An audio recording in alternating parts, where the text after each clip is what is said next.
Very good afternoon. आज हम अपना मैनेजमेंट का कंटेंट थ्योरीज स्टार्ट करने जा रहे हैं, जिसमें हमारा फर्स्ट है Maslow hierarchy need theory, second है two factor theory of motivation and third है ईआरजी थ्योरी।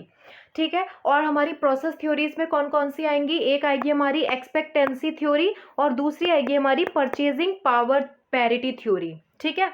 और हम अपनी और भी थ्योरीज जो वेजेस से रिलेटेड होती है ना, जैसे कि सब्सिस्टेंस थ्योरीज हो गई, एक हमारी वेज सरप्लस थ्योरी हो गई, ठीक है, और एक हमारी जैसे मार्जिनल प्रोडक्टिविटी थ्योरी हो गई। इन सबको भी डिस्कस करेंगे, जो कि एग्जाम पॉइंट ऑफ व्यू से सबसे ज़्यादा इंपॉर्टेंट पार्ट इन्हीं से ही आता है, whether it is a competitive exam और थ्योरेटिकल एग्जाम।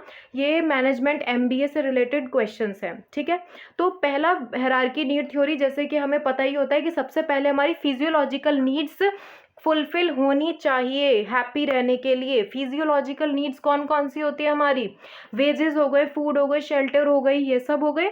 ठीक है। नेक्स्ट है हमारा सेफ्टी नीड्स फुलफिल होनी चाहिए, यानी कि घर चाहिए हमें।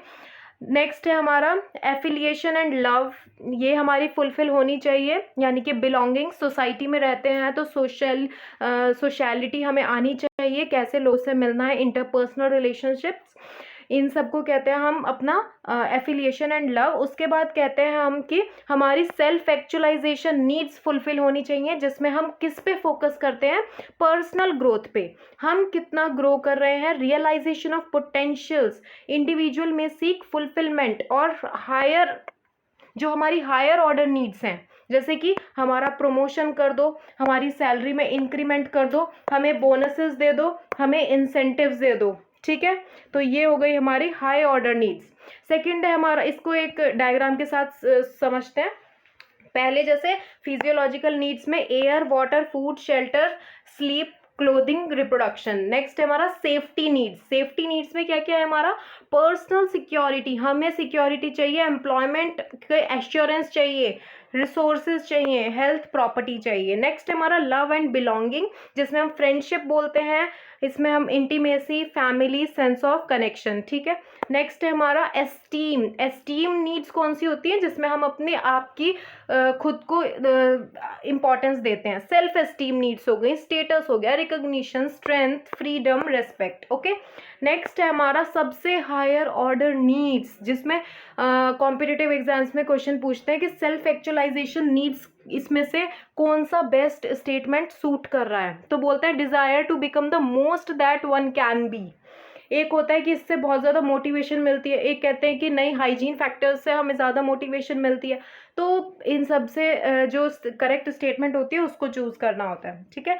नेक्स्ट है हमारा to factor theory of motivation. To factor theory of motivation में क्या होता है, जो कि फ्रेडरिच हर्सबर्ग ने दी है।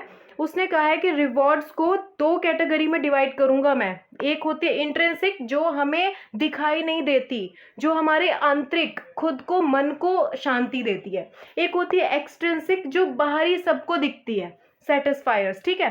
तो पहला क्या होता है? मोटिवेटर, सेटिस्फायर, और एक होता है हाइजीन फैक्टर्स, यानी कि डिससेटिस्फायर्स। तो इंट्रिंसिक रिवॉर्ड्स मोटिवेटर होते हैं और सेटिस्फायर्स होते हैं, जो कि जॉब से रिलेटेड होते हैं। ठीक है। अब उसके बाद जब वो इंक्लूड करेंगे achievement, recognition, work itself, responsibility, job enrichment, enlargement, तो ये हमारी क्या हो गई? ये हमारी इंट्रिंसिक हो गई। क्यों? क्योंकि ये हमें अपने अंदर से हमें पता है कि जब हमें प्रमोशन मिलता है, जब हमारी जॉब में एनरिचमेंट होती है, हमें रिकॉग्निशन मिलती है, तो हमें कितना कितना अच्छा लगता है। ठीक है। एक्सट्रिंसिक रिवॉर्ड्स क्या होते हैं? जो हमें दिखाई दे रहा है बाहर। क्या दिखाई दे रहा है? कि हाइजीन फैक्टर्स कैसे हैं, साफ सुथरी वर्किंग कंडीशंस है या नहीं, वर्क कल्चर कैसा है, वर्किंग एनवायरनमेंट कैसा है, हमें वो वर्क एनवायरनमेंट क्या सूटेबल लग रहा है काम करने के लिए, क्या सपोर्टिव नेचर है कंपनी में, तो ही एक्सटेंसिव रिवॉर्ड्स हमें भी सेटिस्फाई कर सकते हैं। ठीक है।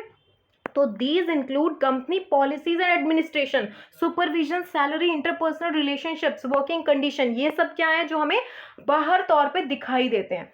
तो हर्सबर्ग थ्योरी ओवर सिंप्लीफाई करता है इस कॉम्प्लेक्सिटी ऑफ मोटिवेशन को। कैसे? कि pay can be dissatisfying if it is very low. अगर बहुत ही लो है तो वो हमें डिससेटिस्फाई करेगा, लेकिन ऑल्टरनेटिव भी होते हैं कभी कभार जो कहते हैं it can be more satisfying than a job, ये एक जॉब से भी ज़्यादा सेटिस्फाई हमें प्रोवाइड करते हैं। क्या क्या? यही वर्किंग कंडीशन, इंटरपर्सनल रिलेशनशिप। तो ये कई बार क्या होता है, घर की कंडीशंस अच्छी नहीं होती जिससे हम बाहर जाके अपने आप को खुश करने की कोशिश करते हैं, ठीक है, फ्रेंड्स के साथ हैंग आउट करके, अपने कलीग्स के साथ, ठीक है। तो ये इससे रिलेट कर रहा है कि ये थोड़ी ना कि तुम्हारी सैलरी तो है भाई लाखों में, लेकिन तुम्हें एक पल का चैन नहीं है, तो इससे कोई फायदा नहीं है। नेक्स्ट है हमारा ERG theory. Clayton Alderfer formulated this theory based on 3 groups. कौन कौन से ग्रुप्स पे इन्होंने इसको क्लासिफाई किया है, फॉर्मुलेट किया है? पहला है एग्जिस्टेंस, ई से हो गया एग्जिस्टेंस। एग्जिस्टेंस में क्या क्या हो गया? सर्वाइवल और फिजिकल वेलबींग। रिलेटेडनेस हो गया आर से। इंटरपर्सनल और ग्रोथ, ग्रोथ किससे हो गया? जी, पर्सनल डेवलपमेंट, खुद का डेवलपमेंट कैसे हो रहा है, ठीक है। खुद के डेवलपमेंट में कहीं ना कहीं हम खुद भी शामिल होते हैं इसमें, जैसे हम अपनी स्किल्स को इम्प्रूव कर सकते हैं घर बैठे ऑनलाइन प्लेटफॉर्म से, और जो भी हमें ट्रेनिंग प्रोवाइड की जाती हैं आजकल ऑनलाइन उसके थ्रू। तो पर्सनल डेवलपमेंट हम खुद ही करते हैं, ठीक है। एग्जिस्टेंस, रिलेटेडनेस और ग्रोथ। अब इसको एक डायग्राम के साथ समझते हैं। वेट, डायग्राम है ये, जिसमें ये कह रहा है कि self actualization, esteem, love, social, safety, security, physiological. इसने मैस्लो हायरार्की थ्योरी को ही कुछ इस तरह से किया है डिफ्रेंशिएट कि भाई सेल्फ एक्चुअलाइजेशन और एस्टीम नीड्स तो मैं कहूँगा कि ग्रोथ है, ठीक है, सेल्फ एस्टीम का आधा, और जबकि सेल्फ एस्टीम के आधे से लेके सोसाइटी तक, सोशल तक रहेगा ये रिलेटेडनेस। सेफ्टी और सिक्योरिटी से लेके फिजियोलॉजिकल तक है मेरी एग्जिस्टेंस, ठीक है। इसमें इसने ये कहा है एल्डरफर ERG थ्योरी में। अब है हमारी प्रोसेस थ्योरीज। प्रोसेस थ्योरीज क्या कहती हैं कि एक कॉग्निटिव एंटीसीडेंट होते हैं जो मोटिवेशन तो प्रोवाइड करते हैं, लेकिन किसके बेसिस पे? एफर्ट के बेसिस पे। जितना तुम एफर्ट डालोगे उतने ही ज़्यादा तुम्हें आउटकम मिलेंगे, और then you will get motivated, okay.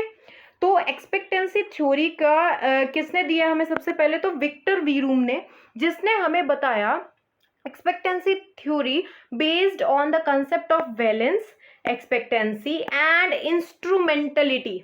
तो वैलेंस रेफर करता है इंडिविजुअल की प्रेफरेंस को फॉर अ पर्टिकुलर आउटकम, एक पर्टिकुलर आउटकम के थ्रू।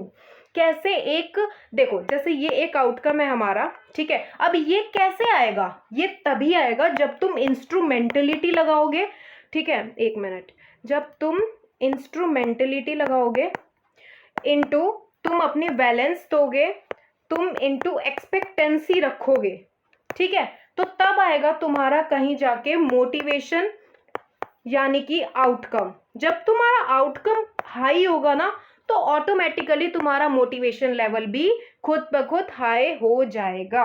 जब तुम एफर्ट्स किए जा रहे हो, एक एफर्ट्स एक देखो, ऑब्वियसली हमें पता है कि वन प्लेस एफर्ट कभी भी सक्सेसफुल नहीं होता। एक काम तभी सक्सेसफुल होगा, तुम्हें तभी मोटिवेशन मिलेगी जब एफर्ट्स दोनों तरफ से हो। जब भी एफर्ट्स दोनों तरफ से ना होके एक तरफ रह जाते हैं तो फिर वो काम अनसक्सेसफुल होना होता ही है। तो एक्सपेक्टेंसी थ्योरी में क्या होगा? एक्सपेक्टेंसी थ्योरी, इसमें देखो मोटिवेशनल फोर्स को क्या बोला है? एक्सपेक्टेंसी इनटू इंस्ट्रूमेंटलिटी इनटू वैलेंस, ठीक है। तो एक्सटेंट किस हद तक एक पर्सन चाहता है एंगेज होना एक सर्टेन कोर्स ऑफ एक्शन में, ये है हमारा क्या? ये होगा हमारा एक्सपेक्टेंसी। इंस्ट्रूमेंटलिटी क्या होता है? इंस्ट्रूमेंटलिटी होता है एक belief that increase in effort will lead to an increase in performance automatically. अब है believe that increase performance will lead to certain outcome. अब तुम्हें क्या मिल रहा है? आउटकम मिल रहा है। किस वजह से? जब तुमने एफर्ट डाला, ठीक है, पहले तुम एंगेज हुए, अब तुमने एफर्ट डाला, तो तुम्हें क्या मिला? उस परफॉर्मेंस के थ्रू एक आउटकम मिला, ठीक है। अब extent to which the outcome is desirable, वो एक्सटेंट जिसकी वजह से वो आउटकम काफ़ी डिज़ायरेबल है, यानी कि you will accept that outcome. ठीक है, तो मोटिवेशनल फोर्स हो गया, एक्सपेक्टेंसी हो गया, इंस्ट्रूमेंटलिटी हो गया, वैलेंस हो गया। ठीक है, इसको समझ आ गया।